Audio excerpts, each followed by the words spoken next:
Sige po, tumayo po tayo. We will be reading our passage. Binasa na natin kanina, pero hayaan niyang basahin ko ulit ito. Luke 16 verses 27 to 31. So Luke 16 verse 27 to 31. Putol siya kasi dito natin kukunin yung passage natin, pero we will go back to the story. Luke 16 verse 27 to 31. This is the word of God. Verse 27. And he said, yung rich man. Yung rich man na nasa impyerno. And he said, I beg you, Father, to send him, si Lazarus, to my father's house, for I have 5 brothers, so that he, si Lazarus, may warn them, yung brothers, lest they also come into this place of torment. But Abraham said, they, yung mga brothers na buhay pa, yung mga buhay mong kapatid, rich man, they have Moses and the prophets. Let them hear them. And he said, rich man, no, Father Abraham, but if someone goes to them from the dead, they will repent. And si Abraham ulit ito, he said to him, sinabi ni Abraham sa rich man, if they do not hear Moses and the prophets, neither will they be convinced if someone should rise from the dead. So muli, ito ang salita ng Panginoon. Makakaupo na po tayo. So ito ay istorya na kinuwento ng Panginoong Jesus tungkol sa rich man at kay Lazarus. So ito ba ay isang parabola o hindi? Isa ba itong parabola? Ibig sabihin, hindi totoong kwento na ginagamit para magbigay ng aral? O ito ba ay isang totoong pangyayari na hinayag ng Panginoong Hesus sa mga nakikinig sa Kanya? It seems real. Parang totoo ito, parang hindi siya parable. Kasi merong mga pangalan na binanggit si Jesus. Kasi sa mga normal na parabola ng Panginoong Hesus, puro iyon generic, walang pangalan na binabanggit. Pero dito, makikita natin sa story ng rich man at ni Lazarus, meron siyang pinangalanan. May pangalan yung pumunta doon sa tinatawag na Abraham's bosom, si Lazarus. But you can decide for yourself and study for yourself kung tingin nyo parabola ba ito o hindi. Pero sa kwento ng Panginoong Hesus, merong 2 tao, magkaiba yung buhay nila. Yung isa mayaman, isa maganda yung pamumuhay, at isa buong buhay niya, siya ay isang mahirap. Tapos ang pinagkaiba pa nila, sobrang rangyaya ng pamumuhay ng mayaman na yon, at si Lazarus, hindi lang siya mahirap, punong-puno pa siya ng disease sa katawan. Tapos, talagang yung bumabagsak sa sa lamesa nung rich man, yung mumu, yung mga tira-tira, yun ang kinakain ni Lazarus. Pero nung namatay sila, pareho, namatay yung rich man, namatay si Lazarus, naging baliktad yung kanilang kinalalagyan.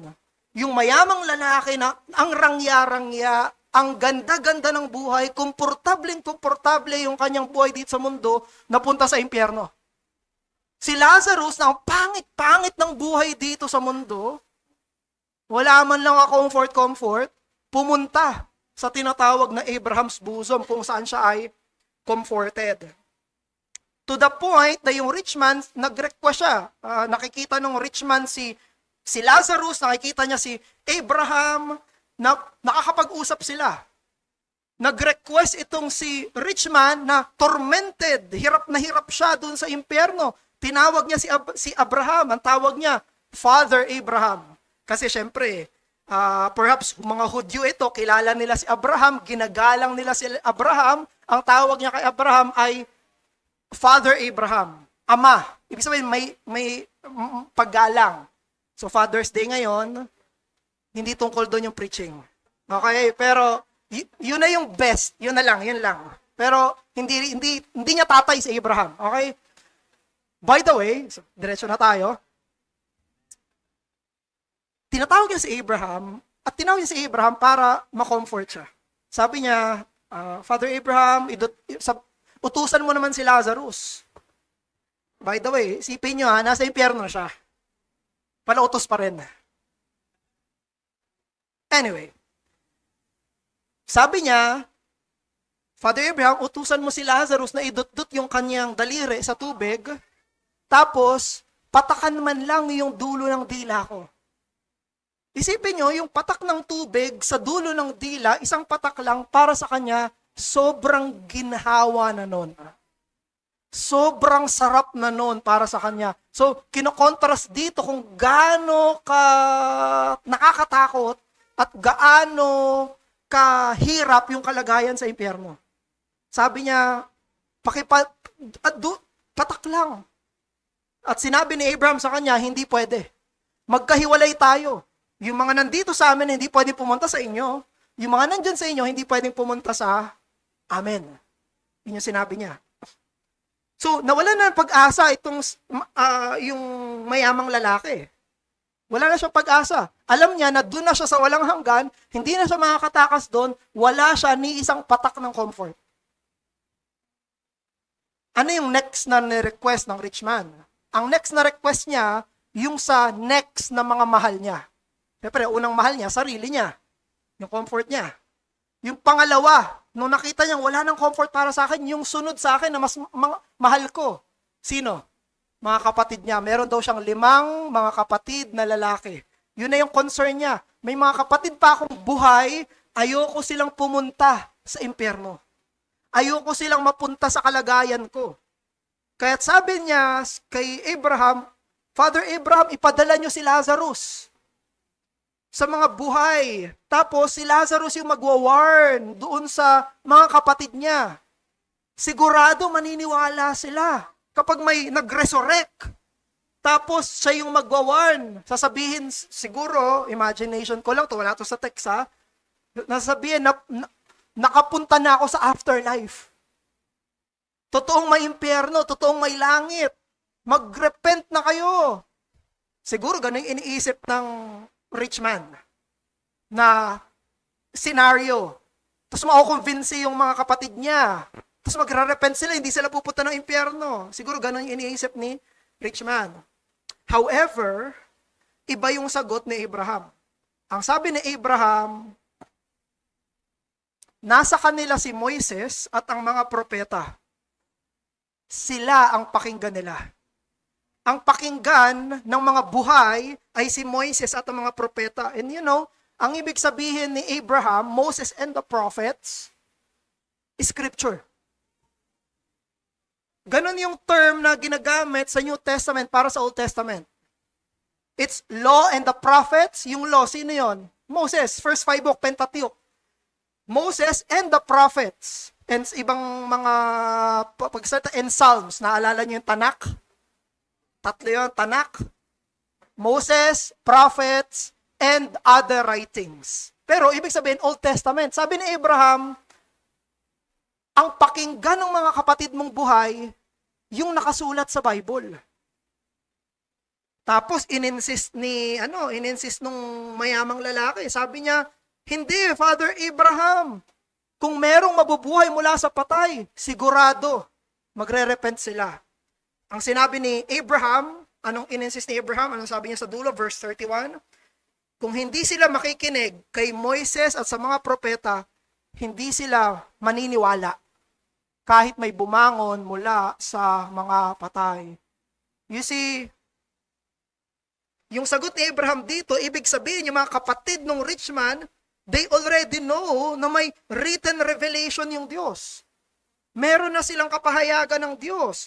Meron ng sa kanilang available na sapat at necessary para malaman nila yung kasalanan nila, para udyukan sila sa pagsisisi at panghawakan yung pangkaligtasang mga pangako ng Diyos. But the rich man in hell does not believe that. May pinagkaiba yung mga mananampalataya at hindi mananampalataya kung paano nila titignan ang Bible. Isipin nyo, nasa impyerno na, ganun pa rin tingin niya sa Bible. Si Abraham, nasa glorious state. Si Abraham, ganun yung tingin niya sa Bible. Dalawang tao, magkaibang eternal na destination, magkaiba yung tingin sa Scripture. So while unbelievers have a low view of the Bible, believers have a high view of the Bible. Mababa ang tingin ng mga hindi mananampalataya sa Biblia. At mataas ang tingin ng mga mananampalataya sa Biblia. Sa context nung rich man and Lazarus na kwento, nagtuturo si Jesus na hindi pwedeng mahalin ng isang tao parehong ang Diyos at ang pananalapi. Yun yung pinaka kinalalagay niya contextually, no? At yung mga Pharisees, mahal na mahal nila yung pera. Kahit na tinuturo nila yung law, tinuturo nila yung Old Testament.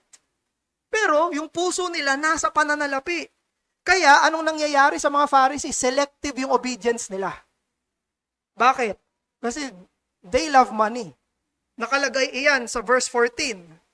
Chapter 16, verse 14. The Pharisees who were lovers of money heard all these things and they ridiculed him. Yung buong context tungkol doon. No? Pag may mataas sa pagtingin sa pera, may mababang pagtingin sa kasulatan. Parang parehong-pareho sila nung binabanggit ni Jesus na rich man dito sa kwento. Isang tao na ang buong buhay niya ay tungkol sa pera. It's less about the Word of God. Hindi umiikot yung buhay niya sa salita ng Diyos, umiikot yung buhay niya sa pera. Even after his death, tapos na yung buhay ng lalaking iyon, nasa impyerno na siya. Ang view niya ng scriptures, pareho pa rin, mababa. Kaya nung sinasabi ni Jesus, yung kwento ng mayamang lalaki at ni Lazarus, tinuturo niya na yung buhay sa mundo ay hindi siya nagde-determine ng buhay sa pagkatapos ng buhay na to. No matter how comfortable you are in this life, no matter how successful you are in this life, no matter how you have achieved all of your dreams in this life, hindi yan ang basis kung saan ka pupunta sa susunod na buhay. Kung gaano ka nahihirapan sa buhay na to, kayod ka ng kayod, tapos parang hindi umaasenso sa term ng mundo, hindi yan ang basihan kung anong kalalagyan mo sa susunod na buhay. Nakita mo si Lazarus saka yung rich man, magkabaliktad. Yung kinalagyan nila. What determines where we go after the short life is how we respond to the revelation of God. Kung paano tayo tutugon sa mga kapahayagan ng Diyos. How we respond to Moses and the prophets. Tinatanggap ba natin yon? Tinatanggihan ba natin yung revelation? Niyayakap ba natin yung salita ng Diyos? Binabaliwala ba natin yung salita ng Diyos? Minamahal ba natin yung salita ng Diyos? Kumbinsido ba tayo sa salita ng Diyos? Gusto ba nating pakinggan yung salita ng Diyos? Binabasa ba natin yung salita ng Diyos? Mataas ba yung tingin natin sa salita ng Diyos? Mababa ba yung tingin natin sa salita ng Diyos? Yun yung mga pinaka-importanting tanong. Yung mga tanong ng mundo, hindi yung tanong natin. Hindi yung tanong, ano yung pangarap mo dati? Naabot mo na ba yan?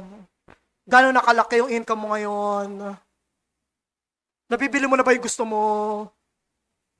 As important as those are, or as common as those are, they do not determine where we go.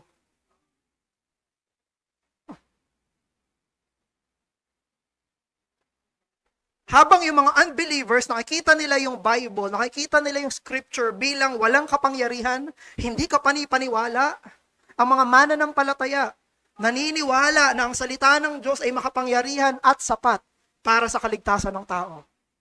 Yan yung pinagkaiba ng mga Kristiyano at hindi Kristiyano. So let's see the two views on the Bible. Number one, the rich man's low view of the Bible. At tignan natin yung pangalawa, Abraham's high view of the Bible. So tignan natin una yung rich man. So, itong mayamang lalaking to, nasa hell na siya, he has faces eternity. Ito na yung kalagayan niya talaga for eternity, pero, pansinin nyo, talagang very insistent siya. Pinagpipilitan niya yung pinaniniwalaan niya. Pinagpipilitan niya na kapag nagkaroon ng milagro, kung nabuhay mula sa patay si Lazarus, yun ay makapangyarihang magbabago o magkukumbinsi sa mga hindi niya nagsisising mga kapatid. Even, isipin niyo sa verse 29, sinabi na ni Abraham, nasa kanila yung Old Testament, basahin nila. Makinig sila sa Old Testament. Anong sagot nung rich man? Anong sabi nung rich man? Sa verse 30, pansin niyo, anong sabi nung rich man kay Abraham? No! Wow! Sino nagsasalita ng no? Sinabi nung rich man, nagdi-disagree ako sa iyo, Father Abraham. Yung nasa impyerno, ayaw maniwala doon sa nasa langit. Nasa impyerno. Ibig sabihin, puro mali yung pinaniwalaan niya eh. Mali yung buhay niya. Tapos, tinanong niya, nakipag-usap siya doon sa nasa langit, ibig sabihin, sinless na, wala na siyang imperfection. Alam niya kung ano yung tama. Sipin niyo si Abraham. Si Abraham ay bago pa. Nabuhay siya bago sila Moises at mga propeta. Pero alam ni Abraham, ito yung kailangan. Tinanong nung nasa impyerno, yung nasa langit, tapos sabi nung nasa impyerno, I disagree with you. Ano yun? Iniisip nung mayamang lalaki na nasa impyerno, in denial pa siya, nagdi-disagree siya na ang kailangan ng mga kapatid niya ay scripture. Sabi ni Abraham, ang kailangan nila scripture. Sabi ba naman ng lalaki, yamang lalaki, hindi. May iba silang kailangan. May ibang magkukumbinsi sa kanila puwera sa scripture. May better idea ako. Siyempre, yung nasa impyerno, may better idea. Sabi niya, verse 30, no, Father Abraham, but if someone goes to them from the dead, they will repent. No? Ito yung idea ng mga unbelievers. Kung nasa impyerno na sila o wala pa. Pero same. Ito yung idea ng mga unbelievers. Ang mga milagro, mga spectacular na mga events, o kahit anong pwedeng magkumbinsi. Katulad ng resurrection, yung mga yon ay mas kapani-paniwala kaysa sa Biblia. Ganun mag-isip ang hindi mananampalataya. Lahat papaniwalaan, puwera lang sa kung sino-sino paniniwalaan, puwera lang sa Scripture. Ganon ang pag-iisip ng hindi mananampalataya, nasa impyerno na. Ganon pa rin mag-isip. Unbelief in God is revealed in unbelief in the Word of God. Ang kawalang paniniwala sa Diyos ay makikita sa kawalang paniniwala sa salita ng Diyos. Kaya lahat ng pag-atake sa Biblia, pag may mga umatake sa Biblia, sinasabi nila, may mga mali yan. Yung mga pag-atake sa Biblia, sabi, hindi sapat yan. Sulat lang ng tao yan. Hindi malinaw yan. Hindi natin kailangan yan. Alam nyo, lahat yon ay nanggagaling sa unbelief. Nanggagaling yon sa kawalang pananampalataya. Ang ibig sabihin ng unbelief ay bukas at willing makumbinsi ng kahit sino at kahit ano, so long as it is not from the Word of God. Sipin nyo, gano'ng kalala iyon, no? Lahat papaniwalaan, puwera lang ang Scripture. Dahil ang unbelief, dahil sa unbelief, ang isang tao ay maniniwala sa kahit ano, maging sa nagsasalitang ahas.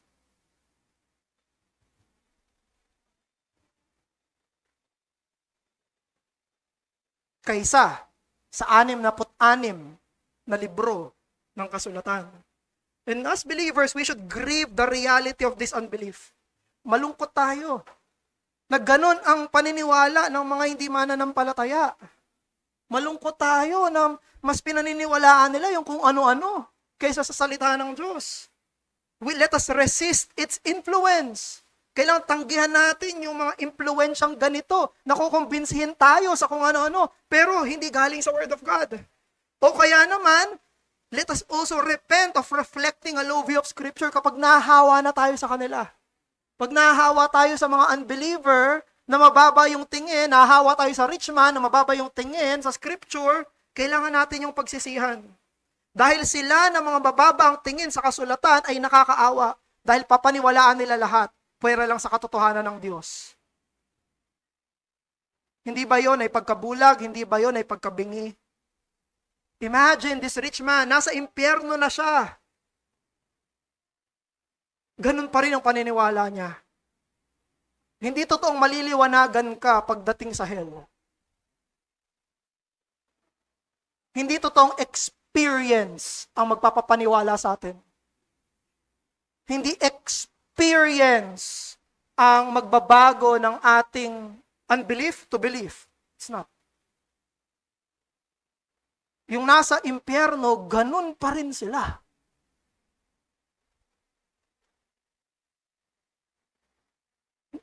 Hindi sinabi, ay, mali pala yung pinaniwalaan ko buong buhay ko. Ang baba pala ng tingin ko sa scripture. Kailangan ko pala yung revelation ng Diyos. Hindi yung nakita natin eh. Ang nakita natin dito, pagpunta niya sa impyerno, ganun pa rin. Iniisip niya pa rin, kung may milagro lang eh, naniwala na ako. Kung may nabuhay lang mula sa patay, kung may nangyari lang na extravagant, siguro maniniwala ako. Isipin niyo, ganun pa rin yung paniniwala niya. Therefore, mga kapatid, evangelistically speaking, huwag tayo maniwala sa unbelievers kapag kausap natin sila. At kapag ine-evangelize natin sila. Hindi sila magdidikta ng kaligtasan nila. Kapag kausap natin yung mga unbelievers, tapos ang sabi ng mga unbelievers, kailangan ko to, ito. Itong mangyari sa akin, maranasan ko to, malaman ko to, para kapag nalaman ko na yon, nangyari sa akin yan, magre-repent ako. Maniniwala na ako. Susundin ko na ang Diyos. No. Katulad ni Abraham, i-insist natin. What they need is the scriptures.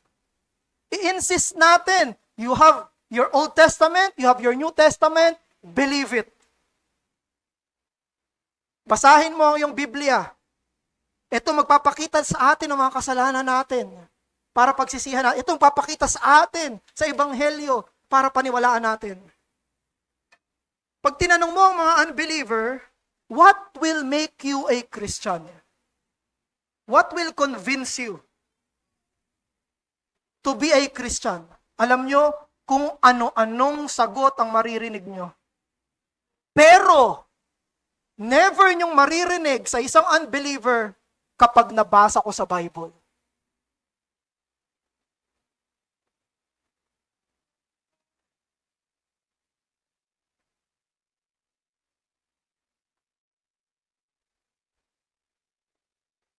Mababa ang tingin nila sa Bible eh. Tingin nila, this does not have the power of God unto salvation. Tingin nila, hindi ito sapat, sufficient para sa kanilang kaligtasan. Kaya ang sasabihin ng mga unbeliever, kapag naranasan ko to, pag nakamit ko to, pag may nangyaring ganito, kapag ganito, kung ano-ano na lang, puwera lang sa sapat na salita ng Diyos. Kapatid, huwag natin silang paniwalaan. Ang ibigay pa rin sa kanila, salita ng Diyos. Yun pa rin. Tuloy-tuloy. I want to clarify ha, may lugar para tulungan tayo sa pananampalataya natin, yung mga ibang mga ebidensya, mga kaganapan, yung mga yan ay magandang pangtulong sa pananampalataya. But we believe what we believe because of the holy written word of God. You have a big problem, Christian. Ang laki ng problema mo kung ikaw ay isang Kristiyano, tapos nagpapatuloy ka sa pagiging Kristiyano o naging Kristiyano ka dahil lang maraming ebidensya, napaka-rational ng Christian faith, dahil may emotional na nag-appeal sa'yo, o dahil merong theologian kang napakinggan, napaka-charismatic niya, napaka-galing niya magturo, o dahil mahal mo yung komunidad, gustong-gusto mo yung mga Christian community. Kung yan ang dahilan kung bakit ka naging Kristiyano, at yan ang dahilan kung bakit papatuloy ka sa pagiging Kristiyano, you have a problem. Because you become a Christian, and you continue to become a Christian because of the Word of God. Dahil nasusulat. Kasi nabasa mo, ginagawa mo. Nabasa mo, pinaniniwalaan mo. Napakinggan mo, pinaniniwalaan mo. Napakinggan mo mula sa scripture, ginagawa mo. If the scripture is not the ultimate or highest or most convincing basis why you believe something, there is a problem. Kasi yan yung theology ng rich man. Kasi ganyan yung rich man. Merong iba puwera sa Biblia na mas magkukumbinse sa isip niya. Tandaan natin, yung rich man, hindi niya sinasabing ayaw niya kay Moses at sa prophets. Hindi niya sinasabi niya. Sinasabi niya, meron lang mas epektibo kesa kay Moses at sa prophets. Sinasabi niya lang na may hindi magagawa yung word of God na magagawa ng milagro. Yan sinasabi ng rich man. He thought something else was more effective and could accomplish what God's written word could not. Therefore, mga kapatid, mamuhay tayo bilang Kristiyano, gawin natin yung ating mga ginagawa bilang Kristiyano dahil nabasa mo. Dahil napakinggan mo. Kung nakita mo ang kawalang paniniwalang ito sa puso mo at sa buhay mo, kinukumpronta ka ngayon ng Diyos, pagsisihan mo ang mababa mong pagtingin sa kasulatan. Repent of your low view of scriptures. Pangalawa, yung high view naman. Yung high view ng scriptures ni Abraham, unang banggit pa lang nung rich man na sabi niya, padala mo si Lazarus, unang banggit pa lang sinabi agad ni Abraham, they have Moses and the prophets. Tapos nag-disagree sa kanya yung rich man. Tapos ininsist pa rin ni Abraham. Sinabi niya, mali ka. Basically, verse 31, sinasabihan niya yung rich man, mali ka. Sabi nung rich man, Father Abraham, mali ka. Sabi ni Abraham sa rich man, mali ka. Ikaw yung mali, nasa impyerno ka eh. Ikaw yung mali. Pag hindi sila nakinig kay Moses, kapag hindi sila nakinig sa propeta, pag di nila pinakinggan yung revelation ng Diyos, sabi ni Abraham sa rich man, sinasabi ko sa iyo, kahit kung ano-anong milagrong mangyari, hindi sila maniniwala. Kahit kung ano-anong milagrong mangyari, hindi sila maniniwala. In-affirm ni Abraham yung sufficiency ng scriptures to call sinners to repentance and thus be saved from eternal torment. This is what we believe about the Bible. It is sufficient to convince the mind and to save souls from eternal hell. Isipin natin, sapat ba yung mga milagro para maniwala yung isang tao sa Diyos? Para pagsisihan nila yung kasalanan nila? Para manalig sila sa pangako ng Diyos ng kaligtasan? Sapat ba yung mga milagro? You see, merong isang lalaki, nakapangalan mismo nung napunta sa Abraham's bosom. Lazarus din pangalan niya. Yung sinabi ni Abraham na hindi pwede, nangyari yon sa Lazarus na to. So, si Lazarus na kapatid ni Martha sa ni Mary. So, magkaibang Lazarus to. Kasi itong Lazarus sa kwento, mahirap. Si Lazarus na kapatid ni Martha at Mary, medyo may kaya. Okay? Supporters ni Jesus yun financially. Yung tatlo, Martha, Mary, Lazarus. Namatay itong si Lazarus. Tapos, binuhay siya ni Christ. Alam niyo ba na maraming witness nung nabuhay si Lazarus? Yung mga nakakita sa pagkabuhay na muli ni Lazarus at nakapakinig sa nabuhay na muling Lazarus, nagsisiba sila at nanampalataya? Hindi. Alam niyo yung mga Pariseo, narinig nila na buhay na muli si Lazarus. Alam niyo yung karumal-dumal na kasamaan ng mga Pariseo? Alam mong ginawa nila? Gusto nilang ipapatay si Lazarus. Gusto nilang ipapatay si Lazarus para lang hindi maniwala yung ibang tao kay Christ. Ganon karumal-dumal yung kasamaan ng mga Pharisees. Pero isipin nyo, kung alam ng mga Pharisees, nabuhay mula sa mga patay. Hindi sila nag-repent. Mas nagpakasama sila. Nagtuloy pa sila sa kasamaan nila. Nabuhay sa patay, sumama lalo. Hindi nagdulot ng pananampalataya at pagsisisi. And guess what? May greater resurrection na nangyari sa scripture. Resurrection ni Jesus. Si Jesus mismo nabuhay muli sa mga patay. Nalaman ulit ito ng mga Pariseo. Alam ng mga Pariseo na si Jesus ay patay. Pagdating ng 3 araw, siya ay nabuhay. Alam nila. Alam yung ginawa ng mga Pariseo? Binayaran yung mga gwardya, yung Roman guards. Ang sinabi nila, sabihin nyo, ninakaw yung bangkay. Mag-fabricate kayo ng storya. Sipin nyo, nabuhay na muli sa patay si Jesus mismo. Si Jesus mismo nabuhay muli sa mga patay, tapos sila, katigasan ng kanilang mga puso. You see, the rich man here is wrong. He's wrong. Kahit anong milagro, spectacular, kababalaghan yung mangyari, hindi kayang baguhin noon yung puso ng tao.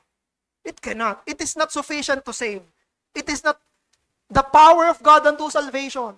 Hindi sinabing the miracles or the power of God to salvation. Hindi ko ikakahiya. Hindi. Ang sinabi, the gospel. Yung gospel sa word of God, it is the power of God unto salvation to them who believes.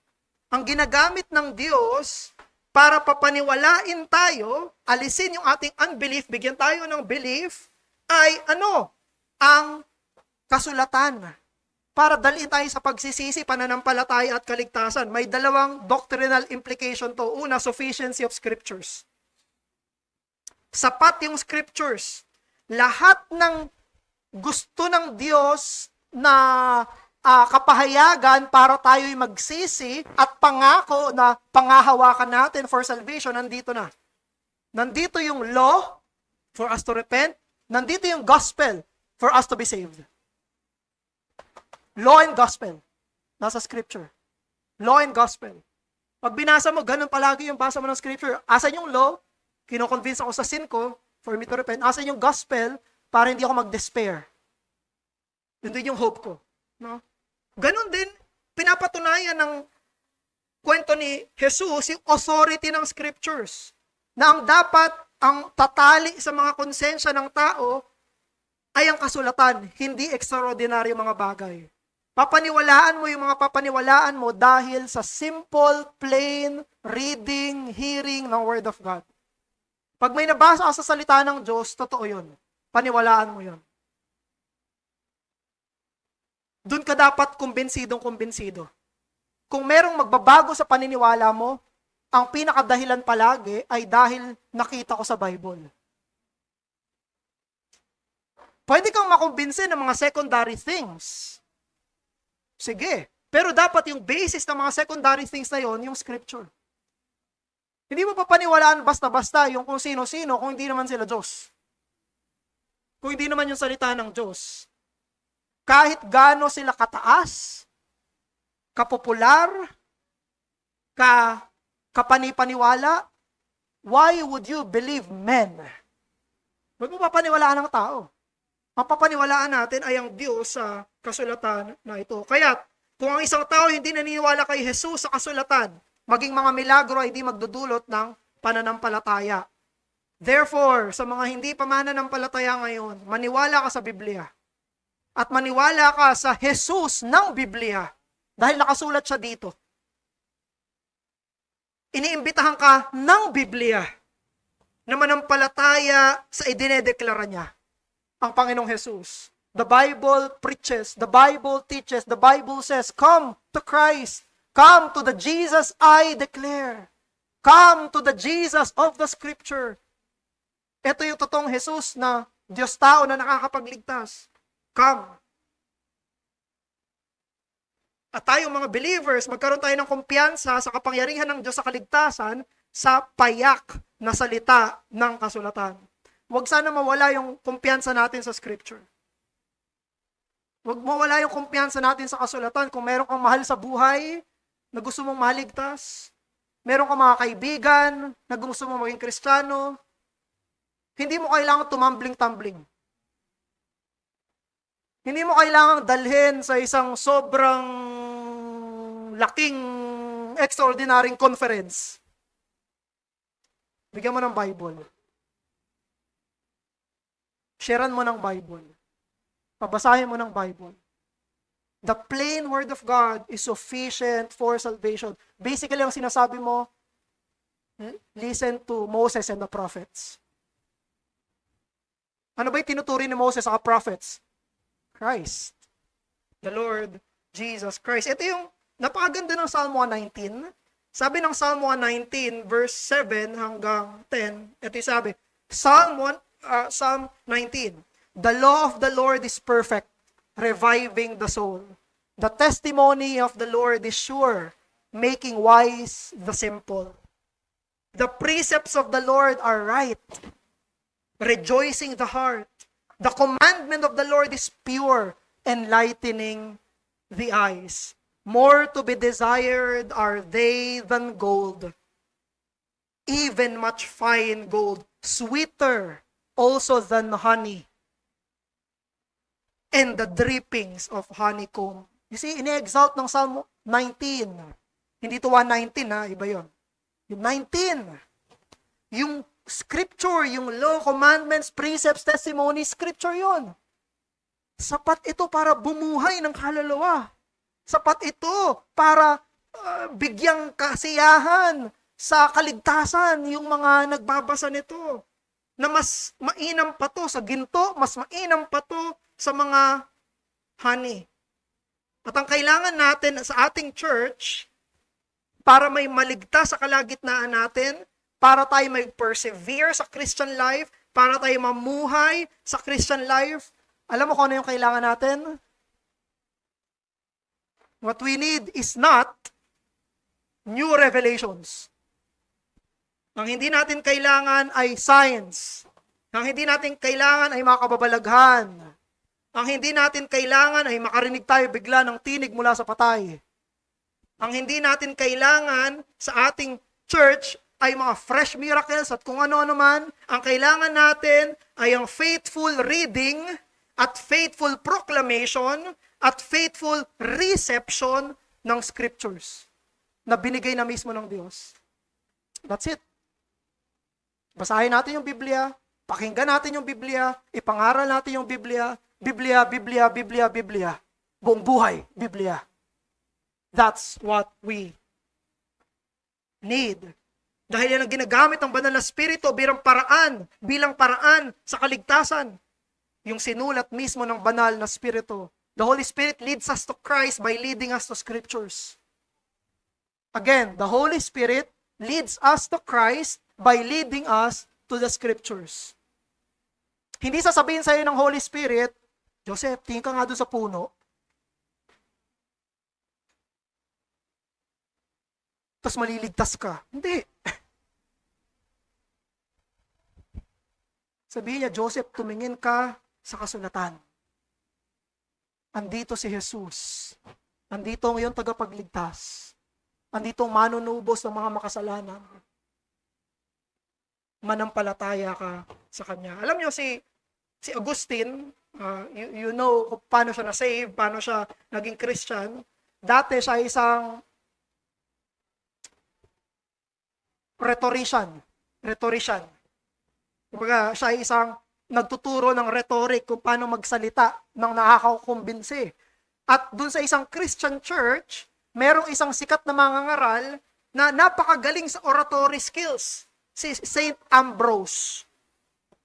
So pumunta si Augustine, hindi pa siya Christian, pumunta siya sa church para pakinggan si Ambrose.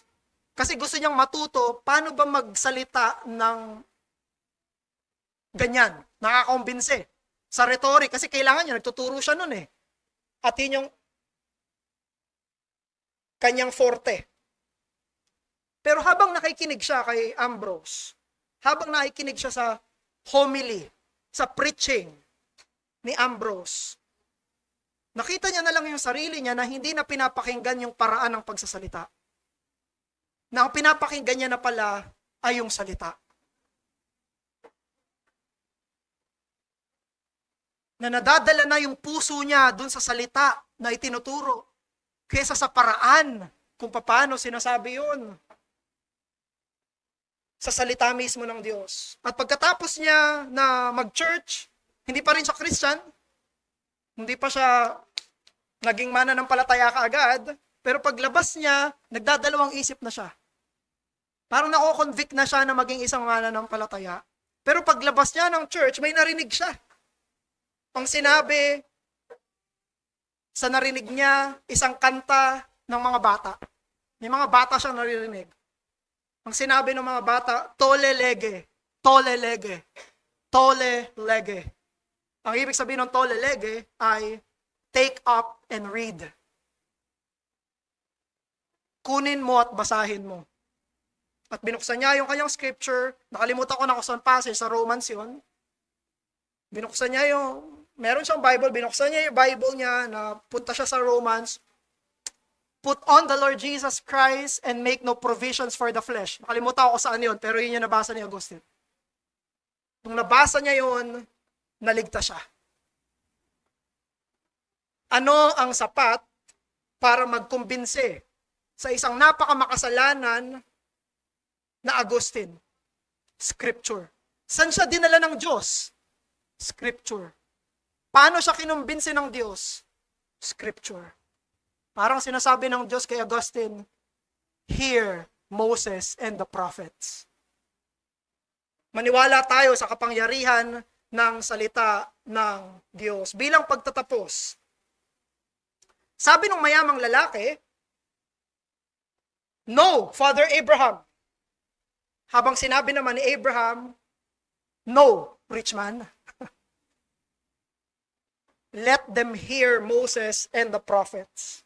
Kaya ang tanong ay napakasimple sa kalagitnaan natin. Sino ang paniniwalaan natin? Yung lalaki nasa impyerno na pinagdududahan ang kasapatan ng kasulatan? O si Abraham na pinagtiwalaan ito na nasa piling ng Diyos? Tinatawagan tayo ng Diyos na pakinggan siya sa pamamagitan ni Moses, ng mga propeta, at ng mga apostol sa 66 na libro na magbibigay sa atin ng karunungan para sa kaligtasan. Manalangin tayo. O Diyos, maraming salamat po sa scriptures nyo. Kahit sa pagtuturo ng iyong anak na si Jesus, ay scripture pa rin yung ipinapakita niya. Maraming salamat po sa talatang to dahil patawarin niyo po kami. Kasi marami kami pinaniniwalaan dahil basta lang. O meron kami mga pinaniniwalaan dahil sabi-sabi lang. O meron kami pinaniniwalaan dahil matagal na namin paniniwala.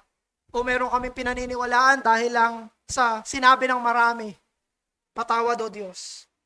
Turuan mo kami na ireforma ang aming mga paniniwala at buhay ayon sa payak na kasulatan. Turuan mo po kaming maniwala at makumbinse sa napakasimple, hindi ekstraordinaryo, walang kamangha-mangha at mga kung ano-anong spectacular. Turuan mo kami na kapag nabasa namin, paniwalaan agad namin. Help us, Father, to have this faith. Help us to have a high view of your scriptures. Help us to be Bible men and Bible women. Hiling namin ito sa pangalan ni Jesus. Amen.